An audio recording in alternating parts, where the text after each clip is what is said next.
Bismillahirrahmanirrahim. Assalamualaikum warahmatullahi wabarakatuh. Tepangkeun Bu, nami abdi Askarismawati, kelas 10 IIS, sakola di Madrasah Aliyah Al-Hidayah. Abdi ngadamel artikel ku bahasa Sunda anu temana banjir di Karawang.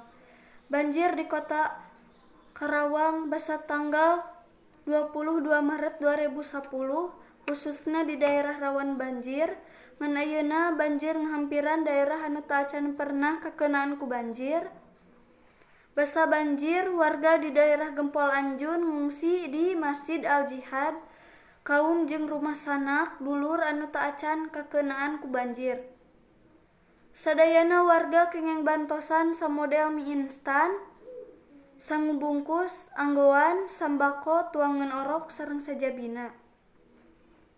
Basa hujan turun ageng pisan, aya sabeberiji tangkal anu runtuh. Tangkal anu runtuh disebabkeun bumi-bumi rusak anu katinggang ku tangkal. Basa banjir aya jalmi anu hanyut kacandak arus, aya oge nini-nini anu katabrak ku kareta api, basa nyandak cangkir aqua tilas.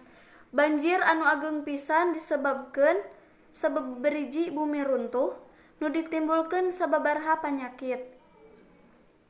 Banjir disebabkeun ku leungeun manusa anu henteu pernah disiplin, seueur warga anu miceun sampah ka Susukan Citarum,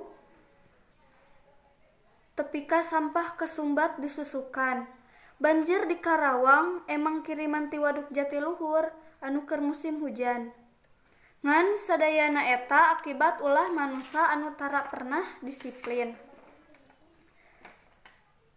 Cara nyegah sampah anu garing, pek hideuk gerak.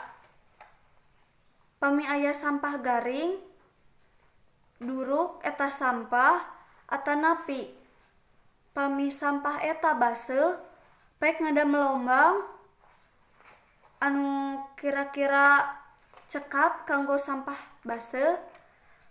Nah, lebetkeun ka dinya.